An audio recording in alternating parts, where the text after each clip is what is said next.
크리스마스죠. 여러분 크리스마스를 맞이할 때 기쁘고 즐거우세요? 안 기쁘십니까? 항상 여러분들 성탄절, 크리스마스를 기쁘게 즐겁게 맞이하시잖아요. 자, 그렇다면 왜 성탄절이, 크리스마스가 여러분들에게 기쁘고 즐거우세요? 왜 기쁘고 즐거우세요? 우리가 한번 잘 생각을 해봐야 될 것 같아요. 성탄을 맞이하는 내 기쁨이, 내가 기뻐하고 즐거워하는 이유가 이 땅에 오신 예수님과 무슨 관계가 있는가? 그것을 생각을 해봐야 된다는 거죠. 크리스마스만 되면 전 세계가 들썩거립니다. 기독교가 들어가지 않는 나라도 크리스마스는 지켜요. 하나님을 알지 못하고 예수를 믿지 않는 자들도 크리스마스 때는 즐거워하고 기뻐한다는 거죠.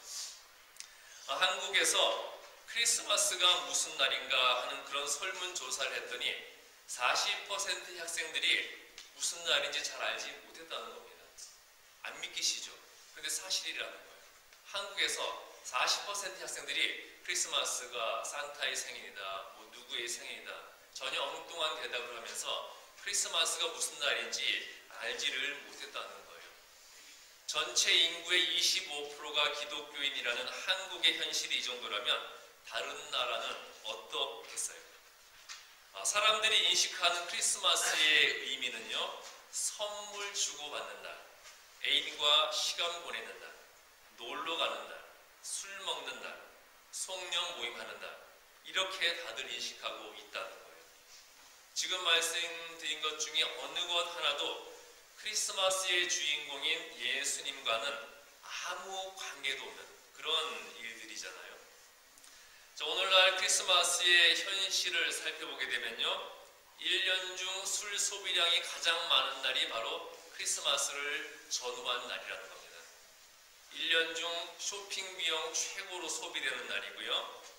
참 교회에서 이런 말씀 드리기 못하지만 여관과 모텔과 러브 호텔 방 잡기가 가장 힘든 날이 크리스마스를 전후한 날이라는 거예요. 그래서 10개월 후에 위험모가 가장 많이 생기게 되는 날, 그리고 이날 생긴 아기가 10개월 후에 가장 많이 낙태되게 만드는 날이 성탄절이 되어버렸다는 거죠. 그리고 가장 강력 범죄가 많이 발생하는 날이 바로 이 절기라는 겁니다. 자, 결론이 성탄절은 어떤 날이 되어버린 거예요? 1년 중 인간이 가장 타락하는 날이 크리스마스가 되어버렸다는 거예요. 예수님이 이 땅에 오신 크리스마스의 그 배경을 살펴보기 위해서는 오늘 우리가 읽었던 이사야 7장 14절, 그 말씀이 있는 7장, 이사야 7장의 전체적인 배경을 살펴봐야 됩니다.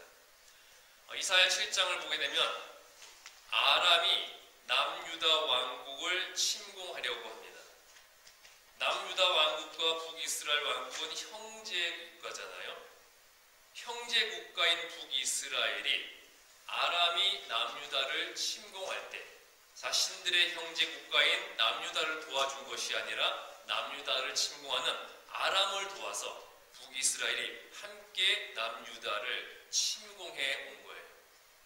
그러니까 이러한 북이스라엘의 행동은 남유다의 다윗의 왕조를 영원히 지켜주시겠다고 하신 하나님의 언약에 대한 도전이 되는 거죠. 그럼에도 불구하고 남유다 왕국의 백성들은 하나님의 뜻에 대적해서 형제 국가인 자신들을 침범하는 그 북이스라엘을 두려워하고 있는 겁니다. 자, 그때 하나님께서는 두려워하는 유다 백성에게 임마누엘의 약속을 해 주신 거예요. 오늘 읽었던 이사야 7장 14절 말씀 보게 되면 그러므로 주께서 친히 징조를 너희에게 주실 것이라. 보라, 처녀가 잉태하여 아들을 낳을 것이요 그 이름을 임마누엘이라 하리라. 임마누엘의 약속을 해주시는 거죠. 아람과 북이스라엘 연합군의 침략에 두려워하는 그 남유다 백성들에게 하나님께서는 두려워하지 말라. 내가 너희들을 지켜줄 것이다. 지금도 지켜줄 것이고 앞으로도 지켜줄 것이고 앞으로 올 메시아를 통해서 너희의 후손까지도 내가 지켜줄 것이다. 그 약속을 하고 계시는 거예요. 자, 그러한 하나님의 약속이 요셉과 마리아를 통해서 이제 유대 민족뿐만 아니라 유대인들을 통해서 복음을 전해지게 되는 모든 민족까지도 구원해 주시는 하나님의 그 섭리하심으로 성취가 되는 거죠. 마태복음 1장 18절에서 23절 말씀 보게 되면 마리아와 요셉의 이야기가 나오죠. 요셉과 마리아가 정혼을 했어요. 그런데 마리아가 임신했다는 소식을 요셉이 들은 거예요. 자기 아이는 아니에요. 그래서 조용히 파혼하려고 할 때 천사가 요셉에게 나타난 겁니다. 요셉에게 두려워하지 말라. 마리아가 임신한 아이는 성령으로 잉태된 아이다. 그 아이가 이 땅을 구원할 그리스도가 될 것이다. 그것을 알려주고 이사야 선지자 그 예언이 성취되었음을 알려주는 거예요. 그래서 마태복음 1장 23절에서 보라 처녀가 잉태하여 아들을 낳을 것이요 그 이름을 임마누엘이라 하리라. 이를 번역한즉 무엇입니까? 하나님이 우리와 함께 계시다. 이사야 선지자의 그 예언이 성취되었음을 알려주는 거죠. 자, 하나님이 우리를 구원하여 주시고 지켜주시겠다는 그 약속이 이 예언을 통해 성취되었음이 선포되고 있는 겁니다. 여러분, 임마누엘이 무슨 뜻이에요? 임마누엘, God with us. 하나님이 우리와 함께 계시다. 자, 하나님적 속성은 심판자이십니다. 우리 인간이 죄로 말미암아 타락했잖아요. 그래서 하나님이 진노하셨고요. 죄를 용납하시지 않는 공의로운 하나님의 성품상 우리 인간은 심판을 받아야 되는 거예요.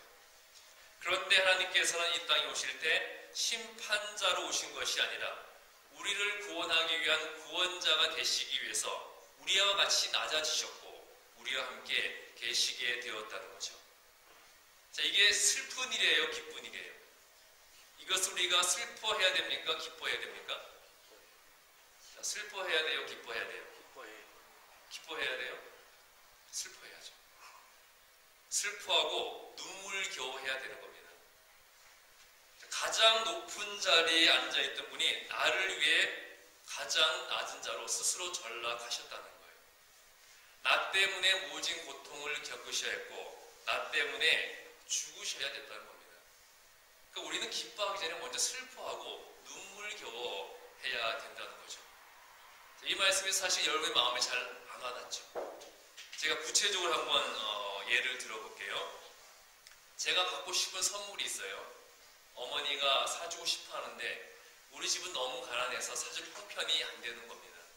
그러니까 어머니가 그렇게 아끼고 아꼈던 그 긴 머리를 다 잘라서 그 머리를 팔았어요. 그리고 내 선물을 샀습니다. 그때 어머니가 내게 선물을 내밀 때 그 선물 받는 게 기쁘겠어요? 그 선물을 내미는 어머니 손 너머로 보이는 그 잘려나간 머리를 보는 슬픔이 앞서겠어요? 무엇이 앞서겠습니까? 슬픔이 앞서야 되는 거잖아요. 또 내 아버지가 내 선물을 사주고 싶어 합니다.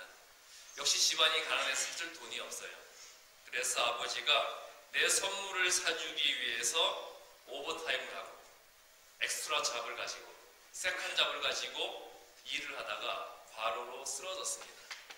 그 와중에도 나를 위해 사준 선물을 병상에서 나를 향해 건넬 때 내가 선물 받은 기쁨이 앞서겠어요? 선물을 건네는 아버지의 손 너머로 보이는 병상에 누워있는 아버지를 바라보는 그 슬픔이 앞서겠어요? 뭐가 앞서겠습니까? 슬픔이 앞서는 거잖아요. 또 내가 죽을 병에 걸렸습니다. 결국 내 부모가 나를 위해 자신의 장기를 이식해주고 부모는 돌아가셨습니다. 그리고 나는 살아났어요. 그러면 내가 살아난 기쁨이 우선이겠어요? 나를 위해 돌아가신 부모님을 생각하는 그 슬픔이 앞서야 되겠어요? 아무리 내가 살아났더라도 나 때문에 부모님이 죽으셨는데 내가 살아났다는 기쁨보다는 나를 위해 부모님이 돌아가셨다는 그 슬픔이 앞서야 되는 거잖아요. 자, 우리는 예수님을 대할 때도 슬픔이 앞서야 된다는 겁니다. 송구하고 죄스러운 마음이 있어야 하는 것이고요. 그 죄스러운 마음과 슬픈 마음에 기쁨이 더해져야 된다는 거예요. 나를 위해 자신의 머리를 자르신 어머니를 바라보고 나 때문에 바로로 쓰러지신 아버지를 바라보고 나를 살리기 위해 자신의 장기를 주시고 죽어가신 그 부모님을 생각하면서 송구스럽고 죄스러운 마음이 먼저 있어야지만 그리고 그 마음 위에 기쁜 마음이 합쳐져야 된다는 겁니다. 우선은 죄스러운 마음과 슬픈 마음이 있어야죠. 그리고 그 위에 기쁜 마음이 있어야 된다는 거예요. 나를 위해 머리를 자르신 그 어머니, 나를 위해 일하시다가 쓰러진 그 아버지, 나를 위해 자신의 장기를 주시고 돌아가신 부모님, 그 부모님을 생각할 때 나를 향한 사랑이 얼마나 크시길래 돌아오셨을까? 그 사랑을 느낄 수 있으니까 우리는 기쁜 거잖아요. 자, 이렇게 죄스럽고 마음과 슬픈 마음에 기쁨이 합쳐지게 될 때 그 감정이 어떠한 감정이 되는 걸까요? 자, 처음에는 죄스러운 마음과 슬픈 마음이 있어요. 그런데 그 마음 위에 나를 향해 주시는 사랑으로 인해 느끼게 되는 기쁨이 있다는 거예요. 이 감정들이 합쳐지게 될 때 우리는 감격과 감동을 가지게 된다는 겁니다. 바로 이것이 성탄을 맞이하는 우리의 마음이 되어야 된다는 거예요. 이 성탄의 절기에 나를 위해 죽으시고자 이 땅에 오신 예수님을 맞이하는 우리의 마음이 이런 마음이 되어야 된다는 거죠. 그러니까 성탄절, 크리스마스를 대하는 우리의 관점과 개념이 바뀌어야 된다는 거예요. 무조건 기쁘고 즐거워하는 절기가 아니라는 겁니다. 먼저 슬퍼할 수 있고 먼저 죄스러워할 수 있고 그 위에 기쁜 마음이 더해져서 감동과 감격이 되어야 된다는 거죠. 자, 이런 슬픔과 죄스러운 마음, 송구한 마음, 그리고 기쁜 마음, 그 가운데 주어지는 감동과 감격이 없으면 우리는 구원받은 하나님의 자녀라고 할 수가 없다는 거예요. 그런 마음이 우리에게 있어야 된다는 거죠. 예수님이 이 땅에 오시는 크리스마스가 타락한 절기가 되어버리고 임마누엘의 하나님이 우리와 함께 계심에도 불구하고 우리의 삶이 항상 평안하지 않는 이유는 어디에 있을까요? 임마누엘, 하나님이 우리와 함께 하신다고 약속하셨는데 지금도 우리와 함께하고 계신데 왜 우리의 삶은 항상 평안하지 않을까요? 여러분 항상 평안하시고 항상 기쁘고 즐거우세요? 안 그렇잖아요? 분명히 하나님 우리와 하고 계신데 자, 왜 그럴까요? 우리가 스스로 하나님과 함께 하고 있지 않기 때문입니다. 하나님은 우리와 함께 계시고자 오셨지만 우리가 그 하나님을 왕따시키고 우리 스스로 하나님을 거부해 버린다는 거예요. 그리고 우리 스스로 우리와 함께 하시고자 오신 하나님과 함께 하지 않으려고 한다는 거죠. 그래서 크리스마스의 타락이 여기서 시작이 되는 겁니다. 자, 여러분, 임마누엘의 하나님이 언제나 나와 함께 하고 계시는 것을 믿으세요? 못 믿으시는 모양이시네요. 자, 여러분, 임마누엘의 하나님, 그 하나님이 그 말씀대로 언제나 나와 함께 하고 계시는 것을 믿으세요? 네.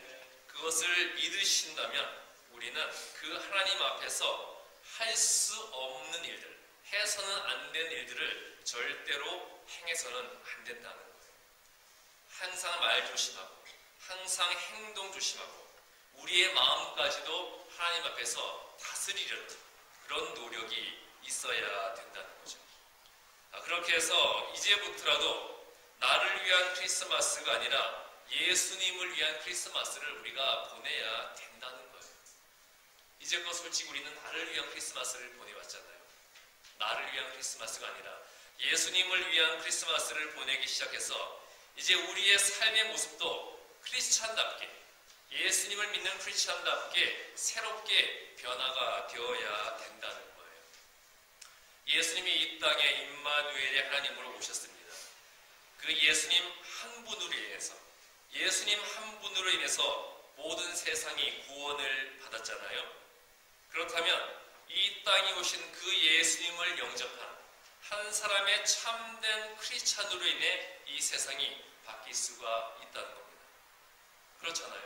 예수님 한 분으로 이 세상이 구원을 받고 모든 민족이 구원을 받고 이 세상이 변화되었다면 그 예수님을 그리스도로 영접하는 참된 그리스도인 한 사람이 이 세상을 바꿀 수가 있다는 거예요. 여러분들이 그런 사람이 되어야 된다는 겁니다. 저는 우리 토렌스 연합감리교회 성도들이 세상과 사람을 바꾸는 그런 그리스도인들이 되기를 바랍니다. 아멘.